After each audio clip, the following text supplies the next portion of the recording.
Hello and welcome to Vibrant Lives Podcast, a podcast dedicated to your health and well-being, featuring interviews with experts about nutrition, physical health, mental health, and my 5-minute Food Facts series, which are short episodes where I discuss a nutrition-related topic.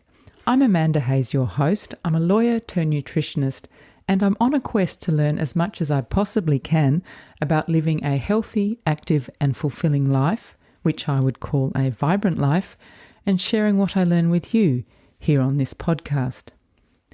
The health and nutrition space can be a confusing one, where information and misinformation abound, and identifying reliable, trustworthy sources of information is not always straightforward. My aim is to help you do that by speaking with knowledgeable guests who can explain their area of expertise in an accessible way and provide you with practical tips that you can use to improve your own well-being. Before I introduce today's guest, I'll quickly acknowledge that any information or advice provided in Vibrant Lives podcast is not intended to be used to treat or prevent medical conditions, and it's never a substitute for advice from your own health professionals. Today I am here with Associate Professor Dr. Susan Woods. Susi is a Senior Research Fellow at the Faculty of Health and Medical Sciences at the Adelaide Medical School. She's a biomedical scientist and her lab focuses on gut cancers. In June, during Bowel Cancer Awareness Month, I interviewed Nick Lee OAM, founder and chair of the Jodie Lee Foundation. In that episode, we discussed the Jodie Lee Foundation and its impact, bowel cancer awareness campaigns, the importance of early detection, and some risk factors for bowel cancer. This is like a companion episode where we'll be adding to that discussion, including exploring some of the fascinating and cutting-edge research in the bowel cancer space that Susi is involved in her lab. By way of a quick reminder, bowel cancer is a preventable disease. If early bowel cancers are detected, they can be removed, and 95% of patients will be cured. That's why it's so important that it is detected early. Unfortunately, however, over 4,000 Australians still die every year from bowel cancer, and Susi and her colleagues in their lab are working towards changing this statistic. Hi, Susi. Hi, Amanda. Thank you so much for coming on Vibrant Lives podcast today. And Susi, I like to start the episode with some quick fire questions to get to know a little bit about you outside your work as a research fellow at the Adelaide Medical School. Susi, where did you grow up? So I'm an Adelaide girl, fairly idyllic childhood. I grew up at Westlake, lots of swimming over summer and playing on the beach and camping and all that sort of good stuff, yeah. Oh, yeah, that's a really lovely part of Adelaide for people that are not from here. And your favourite form of exercise? So look, I love exercising, so I ride my bike to work. I think my number one sport, though, is hockey. I've always been a hockey player, Right. and unfortunately now my kids have to put up with me coaching them, so they deal with that pretty well, though. And since you've been playing hockey, have you seen a progression in terms of when I used to play, it was all on grass and now it's on turf? Yeah, so actually my kids are still young enough they play on grass, but yes, much to their consternation, they like the games on turf because it's easier, but it's so much fun on grass for kids. I loved getting muddy and, it was fun. Fun times. Your go-to meal for dinner, so something that you might cook for your family on a weeknight, for example. Yeah, so I mean, there's lots. I mean, my main thing probably is just a big bowl of salad in the table, and then it has, pasta or protein or whatever else. One of my daughters would have chicken nuggets every night if she could, Mexican fish, whatever. Yeah. So a wide variety with lots of salad. That sounds very healthy and good. And are you currently reading anything? I'm actually reading a lot about arthritis at the moment because I don't know a lot about it. And turns out some of the research that we're doing looks like some of the building blocks we're looking at that are important in the gut are actually also important in your knee, where you get arthritis. So we're trying to publish that at the moment. So I'm trying to upskill myself in learning about all of that. Yeah. Isn't it so fascinating that the more we learn, the more everything is interconnected, or the more we understand how it's interconnected? So the gut and the brain, for example. Yeah, I mean, I'm continuously amazed by evolution and how complex it is, but also how it reuses the same pieces just in different settings. So, yeah. Yeah. And are you enjoying listening to anything at the moment? It could be music, a podcast, audiobook. So I have to say my dirty little secret is I listen to really escapist, terrible audiobooks when I'm not working. So, yeah, to go to sleep at night, just to switch my brain off. And they're terrible. They're not quality literature. That doesn't matter. I think you probably, maybe that's a form of relaxation or release, so you don't have to concentrate, like reading about arthritis, for example. Yes. Your favourite holiday destination, anywhere in the world? So I'd have to say, after all the lockdowns and stress last year, we made it up to up to further up north in Queensland to the Great Barrier Reef, and wow, made it up there with the kids and snorkeling out on the reef. And it felt like absolute paradise. I would love to do it again and again. Yeah, it's absolutely magical. We've done that with our children as well, and it's a whole world under there, isn't it, that you can't see until you've got your mask and snorkel on. So let's talk a bit about gut cancer, a bit of an overview, I thought. So your lab focuses on gut cancer. So what does the term gut cancer encompass? Well, so for us, obviously your gut goes all the way from your mouth to your bottom. We primarily focus on bowel cancer, which is the sort of later end of the gut. But we do also work quite a bit on, there's a form of inherited stomach cancer where families in Australia, for some reason, which we've identified now, have a lot more stomach cancer than we would think. So we're trying to help those families predict who might be at risk, who needs more surveillance.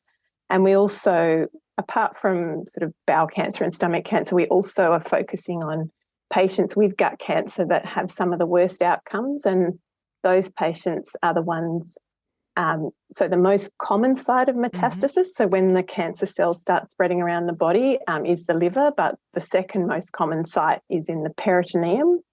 And so we are focusing on those patients, trying to help them so that their cancer can start in the stomach or the appendix or further down in the bowel. And it's just where it goes then is so that's kind of how we catch everybody as a gut cancer patient. Yeah. Can you give me a bit of an education? What's the peritoneum? Okay. Yeah, sorry. So please stop me when I use words like that. I've heard of it, but I can't quite place it. So anywhere in your abdomen, so in your tummy, around that there's a lining. So under your skin, there's different layers, and the peritoneum is one of those layers, and it sort of holds all of those organs in your abdomen inside it. Right. Okay. So I imagine then it could potentially be quite a big space if it's Yeah, correct. So it's sort of anything in your abdomen that could grow a cancer and sort of float off. Yeah. Not that there's a lot of free space in there, but if it can just escape from your gut, it might just float out onto the peritoneum and stick there. Right. Yep. Oh dear, that doesn't sound very good. Susie, I'm interested to know, in relation to bowel cancer, apart from being classified by the location, so for example, it could be in the colon or the rectum, are there different types of cancer, the way there are different types of breast cancer? Yeah, definitely. And I think that's one of the major contributions of research is trying to understand different sorts. Yeah. At the moment, if a patient comes in with bowel cancer, then there are a few markers that their physician will look at to help to decide what sort of treatment they should have.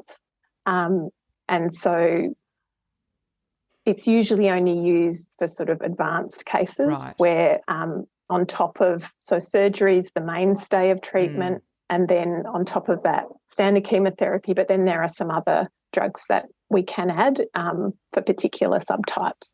Yeah. Right, okay. So it's important, obviously, to get as much detail as we possibly can to get the best available treatment that we know about. Yes, definitely.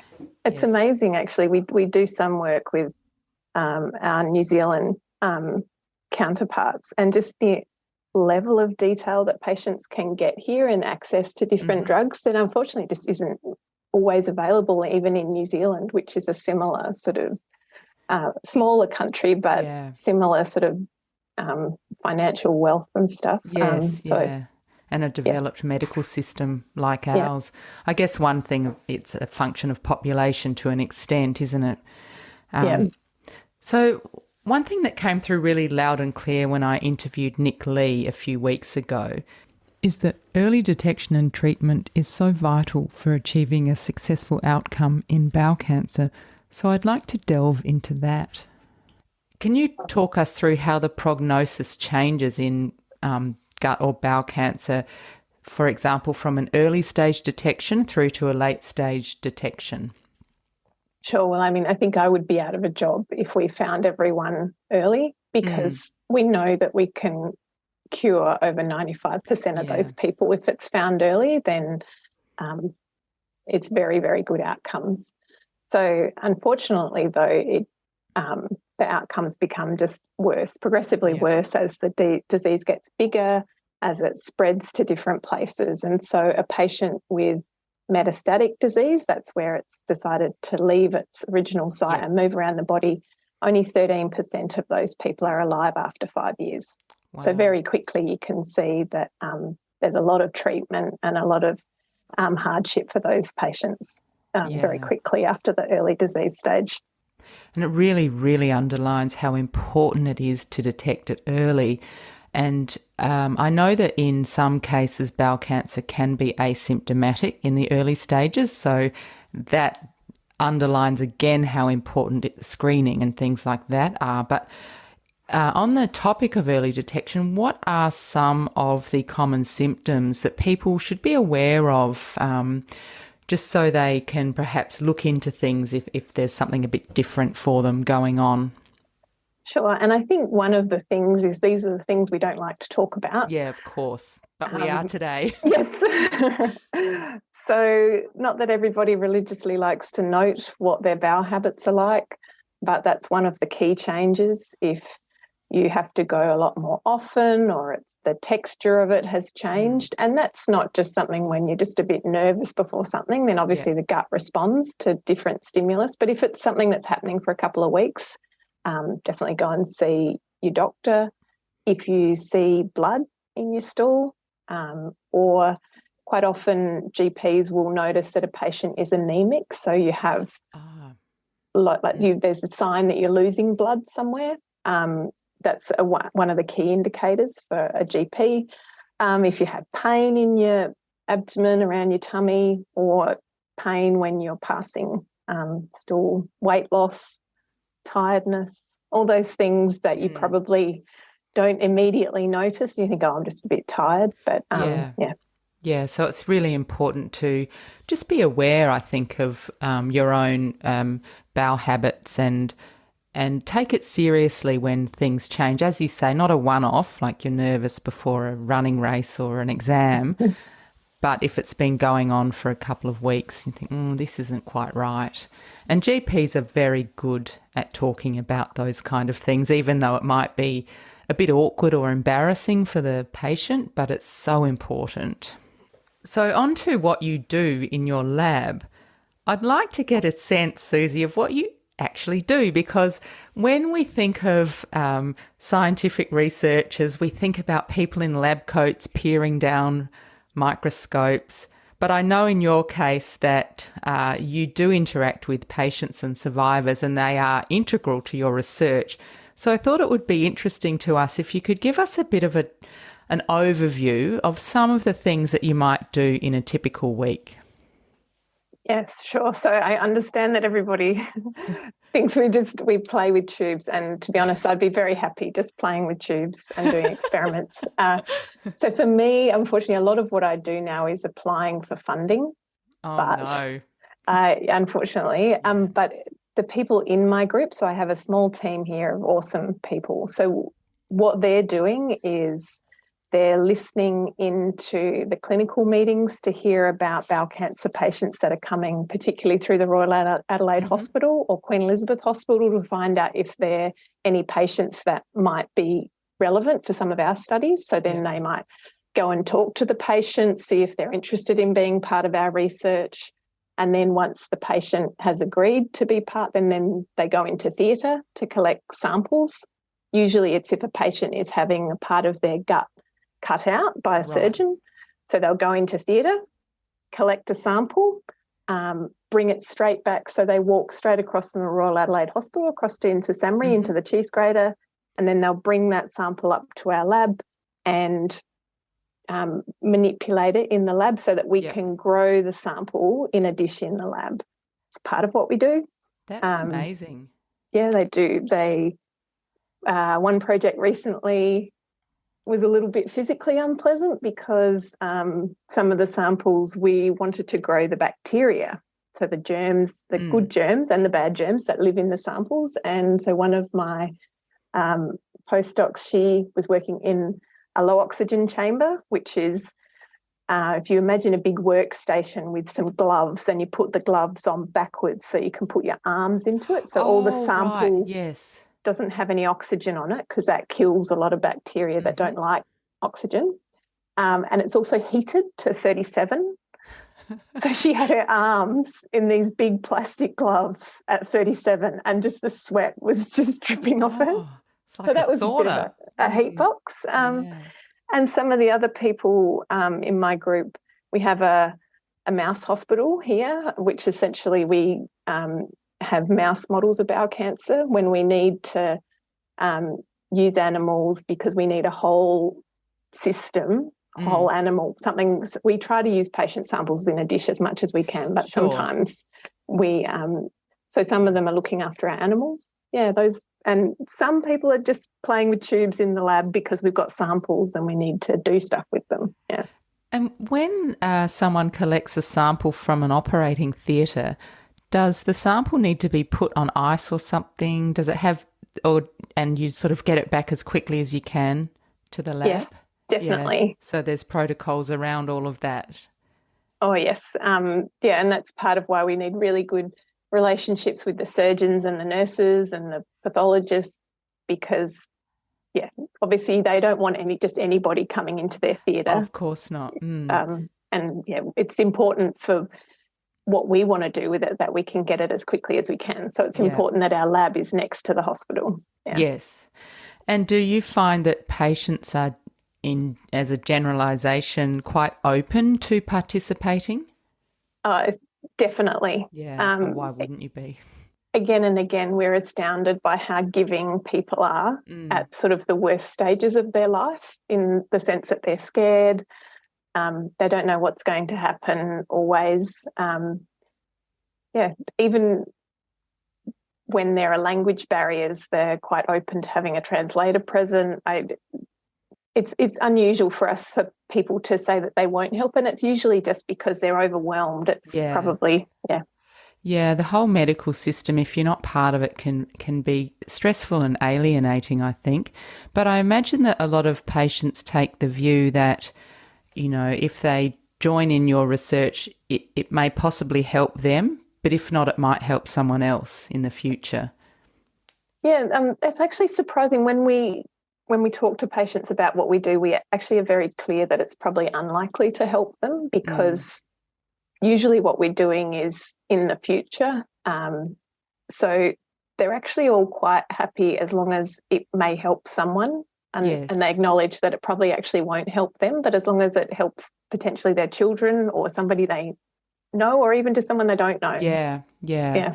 And the advancement of science in general is probably something people would feel, quite happy to contribute to, I imagine, despite the circumstances. Yeah, very much. I think everybody wants hope.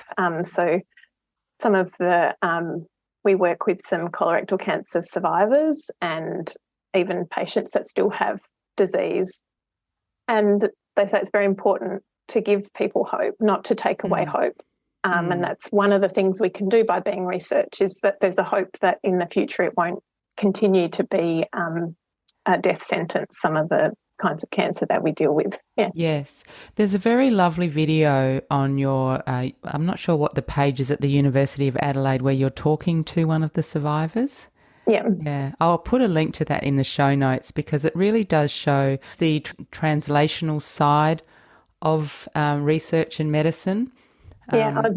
And she is an amazing person, Julie. Yeah, no, that's really nice that you can see the human side of what you're doing. Mm-hmm. We mentioned that if bowel cancer is detected early, it's largely preventable. So could you give us a rundown of what the current detection methods are for early stage detection? And that's going to lead on to my next question. Sure. So if any of your listeners are aged 50 to 74, then they will have, from their 50th birthday, received a testing kit from the government. So that's a free test that they get every 2 years, which encourages them to test their stool. And the idea of that is it's looking for trace amounts of blood in their stool.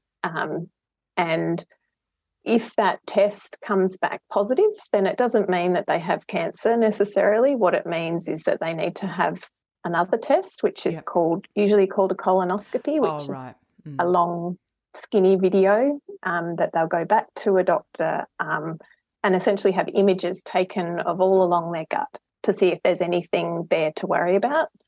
And from there, then most people are cleared. Some will have found some of the little starting benign starters to a cancer that are removed. They're the polyps? That's a polyp. Yep. And a very small percentage will have a cancer found. But yeah, I just wanted to emphasise that, there are lots of causes for having a positive stool test, and not to instantly be paralysed by fear. Right. Yeah, it's just important that means that you need to go and have a colonoscopy. Yeah. Sure. I mean, someone could have hemorrhoids, for example, and that could be causing the blood in the stool, not necessarily cancer. Exactly, yeah.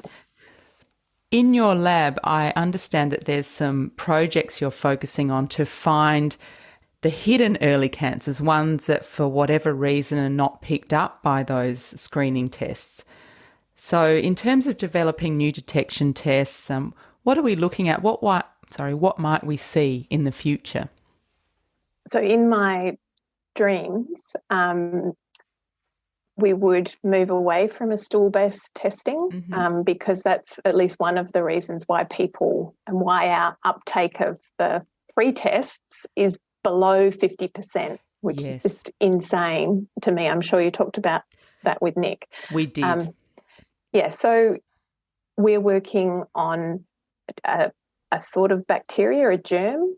So it's actually in a probiotic that you can buy over the counter in Australia. Usually people take it if they have a few different gut disorders. They may take this probiotic. So that strain of bacteria, for some reason that we don't really understand, actually goes to early cancers and it lives there. Right. And it doesn't live in your normal gut so much. It finds the areas of interest for us in terms of preventing cancer. So what we're doing with some collaborators from the US is engineering those bacteria so that when they go into those early cancers, they release a signal, and that can go into your blood, or possibly it could go into your urine. We're working on the blood sort of modality because that's probably more palatable for people to take a probiotic pill and then they go and have a blood test along with all their other blood tests that the GP has ordered for them, except this one might indicate that they should go and have a colonoscopy instead. That's so interesting. That's one of the things that we're doing. We're also the cool thing about bacteria is they're alive.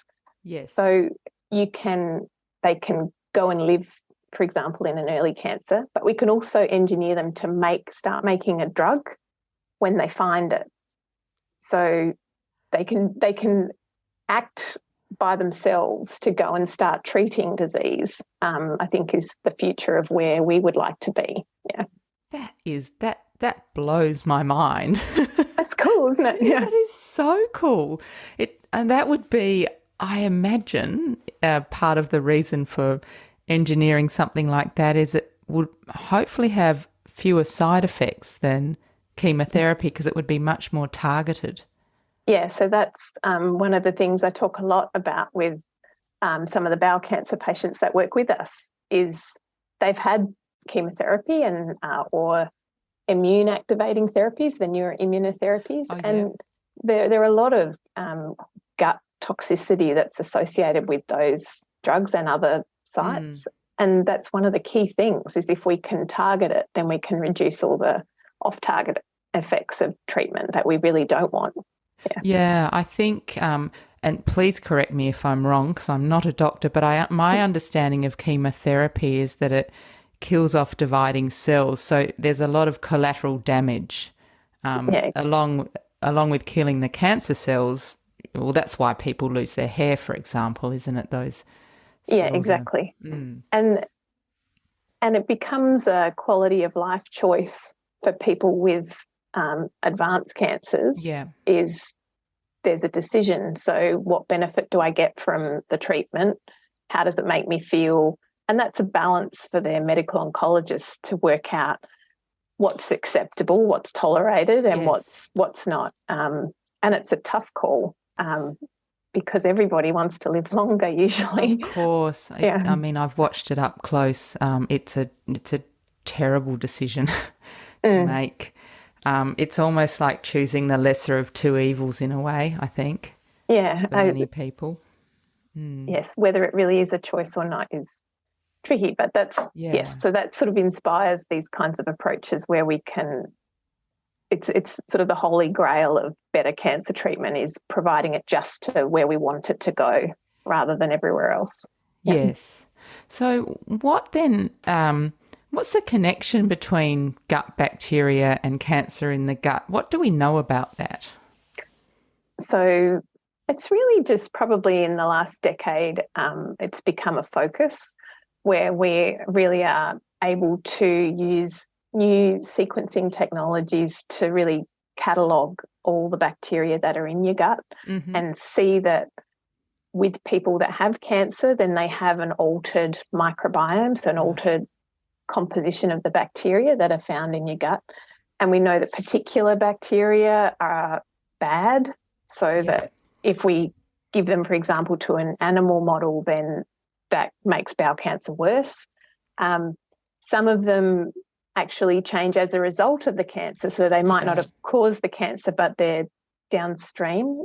So it's sort of separating which ones potentially cause cancer and which ones just a result of potentially of treatment. So a lot of cancer patients are on treatment, and you're also treating the bugs in their gut as well as the patient. So I guess thinking about all those sorts of things, a lot of it's dependent on sort of diet and how do we work out what bacteria live in which people is still a massive field of research. And I wouldn't say we've worked that out by any stretch of the imagination, but we have worked out some bacteria that definitely signal and are potentially bad for causing bowel cancer. Right, that's incredibly interesting. I would say in terms of our microbiome, we might be at the tip of the iceberg in terms of the understanding.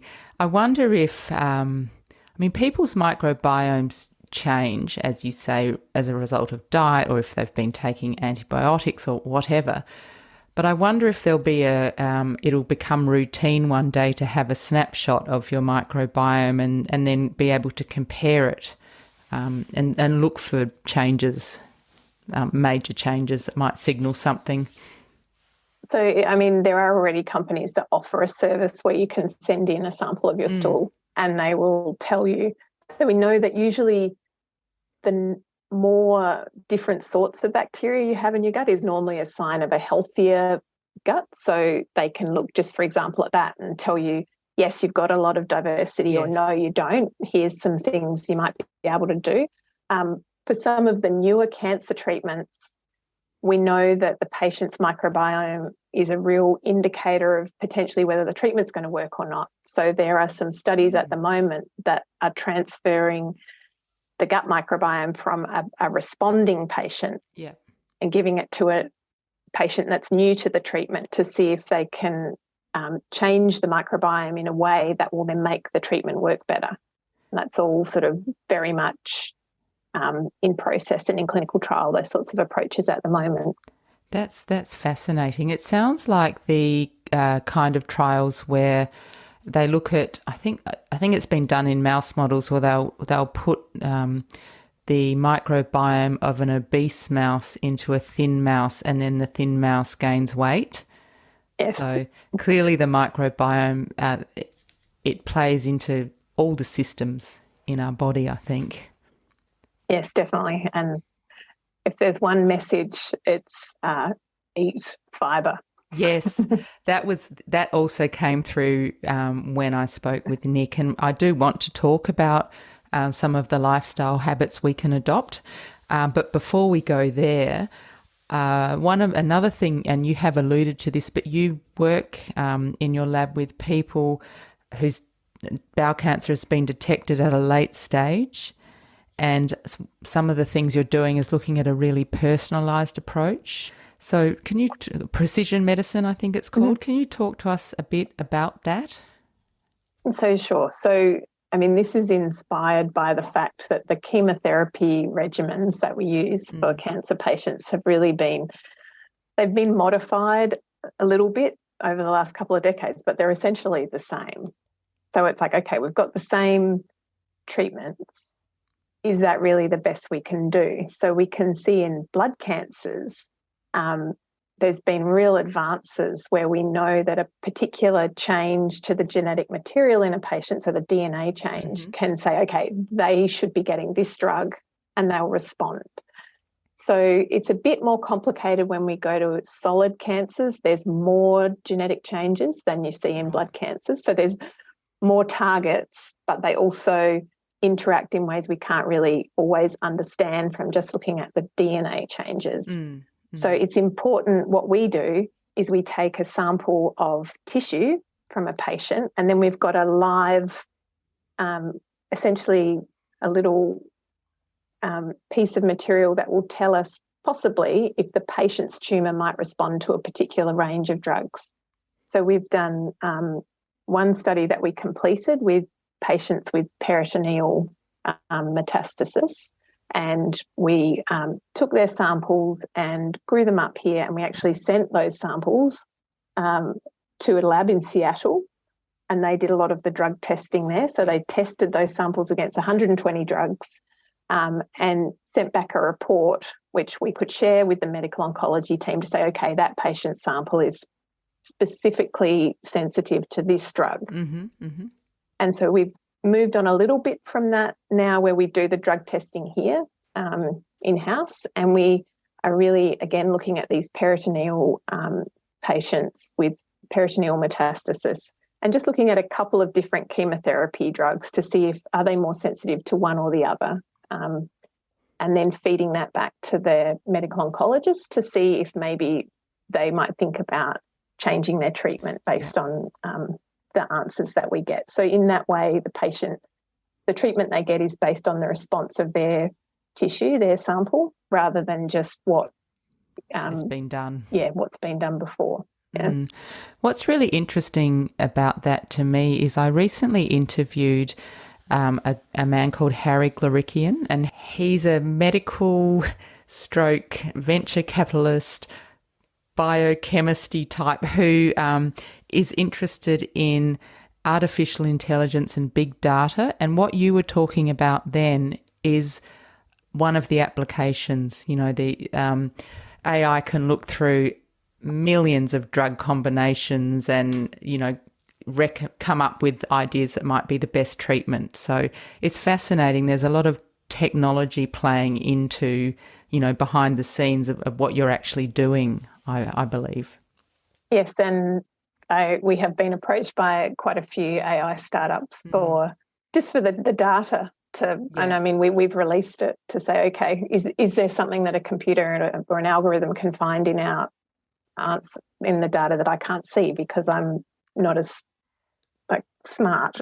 Well, it's not that. It's that we're human and we can't take in as much. Like AI could analyse, millions of data points, and and a human, we can take what they analyse and apply it. But I think it's a really interesting space.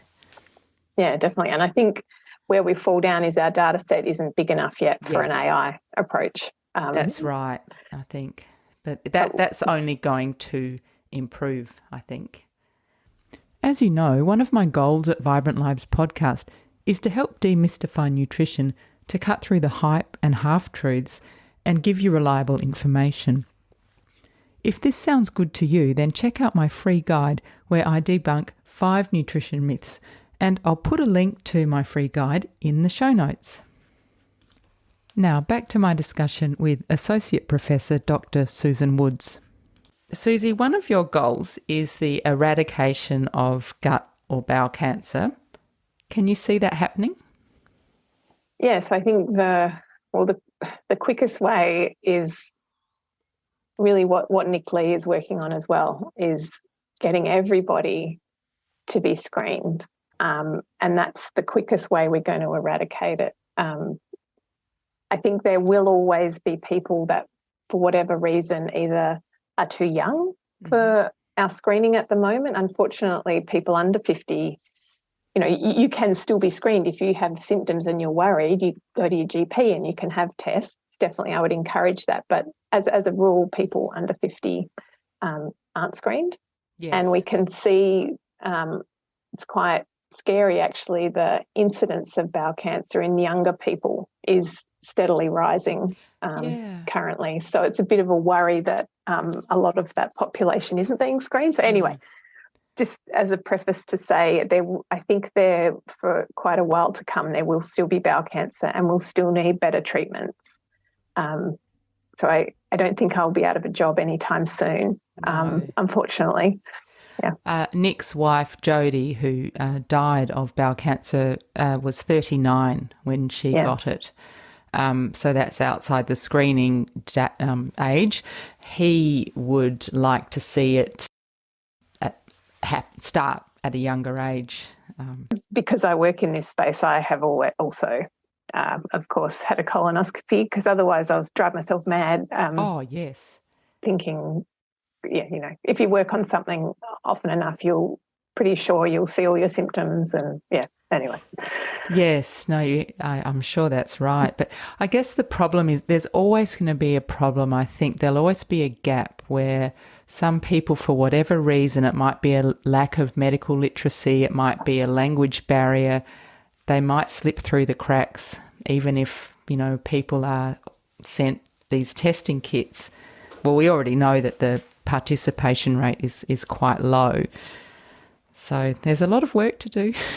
Yes, there is. And I think it comes back to, obviously with school-age kids, I see how key education is with healthy lifestyle, with being active. Things like the sports voucher program that the government introduced are just amazing for increasing participation in active lifestyle type things that it's so important. And on that topic, on the lifestyle topic, we know that there are some risk factors that we can't modify. For example, age. We can't change our age, although people try. And we can't change our genes. But there are a lot of things that we can do, and I think it's always really important when we're talking about a heavy topic like bowel cancer to look at the positives. And you've mentioned dietary fibre is eating enough of that, and that's really great for your gut health. What other factors, or what are the things that you would recommend people should do to reduce their risk of gut or bowel cancer? So I'm pretty sure most people will know already. I find it sometimes a little bit amusing when when we are consenting cancer patients and they say, why me? Why, and is it my fault? And you say, no, it's not your fault. It's, a random event. What can you do? Well, you can, yes, eat lots of fresh fruit and veggies and fibre. You can reduce the number of processed meats that you eat. You don't smoke, would be a good one. And just be active and maintain a healthy body weight. So there's lots of worse health outcomes if you start putting on a bit too much weight. So I think most people probably know that it's not rocket science. I know that can be hard maintaining a healthy body weight, particularly for some people. Some people it's easy, others it isn't. Yeah. Yeah, we know those things, but it's one thing, I think, to know something and it's another thing to act on them. And I think you kind of hit the nail on the head when you talked about the sports vouchers, because I think if we instill these habits at an early age, it'll just be the way people live, just constantly being active and eating well. Yeah, I think, there's good data out there that you get addicted to exercise and endorphins and yes, I'm definitely an addict. No doubt about it. It's a good thing to be addicted to, I think. So let's wrap up now, Susi. And so who or what inspires you? So I think you can probably tell that I'm a bit of a nerd, and so really just the sort of beauty and complexity of biology is always going to get me out of bed. That the fact that, there's been millions of years of evolution to generate us, and everything that goes on in our body, we don't even think about it, most of it. It's all subconscious and it's all happening. And you modify a little bit of the system and then there's another system that comes in and repairs the damage and all this happens. So anyway, I'm just fascinated by that. And so that would mean I would work in something to do with science and biology. But I think having had very close people to me die from cancer, and obviously meeting sort of in my work that I do now, meeting amazing people that have cancer or have had cancer. And it's just such an opportunity to learn something, but also learn it in a way that maybe we can help someone, I think is my sort of reason to do what I do. Yeah, that's wonderful. We're lucky to have you and your colleagues and people like you doing what you do. And Susi, I like to ask all my guests if you could recommend 2 things that people could do to improve their well-being, could be anything at all, what would they be? I think just find a way to do what you enjoy. So that I'm very lucky. My work has, I think I lasted 3 shifts as a waitress, and then and other sort of jobs like that. I wasn't cut out for it. And I think I found my calling in something like this, and I can come to work and enjoy my days, which is quite rare. And a second thing, for me, it's being active and eating well, enjoying life, because you only walk this road once, right? So absolutely. Yeah. And I think the older we get, the more acutely aware of that we become. Seize the moment. And if people want to look at what's happening in your lab, what research is going on, where should they look? So as you said, the University of Adelaide website, if you just look up Google Susan Woods Adelaide, you'll get led to my website. But also we often have press releases, can read about me in the Advertiser occasionally. Excellent. I encourage as well people to look, if there are people with gut cancer and they want to know about trials or things like that in Australia, there's a website, so it's gicancer.org.au, has information about Australian trials and information for patients and things like that. It's a really good resource for people. Great. Along with the Cancer Council. The Cancer Council's excellent. So I'll put links to those in the show notes. So Susi, thank you so much. It's been a real pleasure chatting with you today, and thank you for sharing your knowledge and your insights. It's so interesting what you're working on. No worries. Thank you for doing what you do and getting all this information out there to people. Well, I've found what I love doing as well. Yeah. So, great. Sounds great if you get to talk to people, about interesting things. It It's sounds so good. interesting. And the one thing I've found about every person I've interviewed, everybody has a story. You know, it's just fascinating what motivates people to do what they do, and I love hearing about that. That was Dr. Susan Woods sharing her knowledge on gut cancer research. I found that discussion really uplifting, even though we were talking about cancer, because it sounds like Susi and her team are poised to make real differences in gut cancer detection and treatment. So I hope you enjoyed that discussion also. If you did, please share the podcast with your friends. In the world of podcasting, word of mouth is still one of the best ways for people to find out about Vibrant Lives podcast. Please follow me on Instagram at vibrant_lives_podcast or on Facebook at Vibrant Lives Podcast, or check out my website at vibrantlivespodcast.com. There you'll find a history of all my podcast episodes and a library of books that I review and recommend. If you'd like to DM me or send me an email via the contacts page on my website, I'd love to hear from you. You can let me know what you'd like to hear more of, or if there's someone you'd like me to interview. I'm always happy for any suggestions. So coming up in my next 5-minute food facts episode, I'm going to compare the different milks, plant-based milks and dairy milk, to help you make sense of all the choices and choose the ones that suit your needs and your tastes. This podcast is recorded on ancient Kaurna land. I acknowledge the Kaurna people as the traditional custodians of this land and pay respects to their elders past, present and emerging. Thank you for tuning into Vibrant Lives podcast.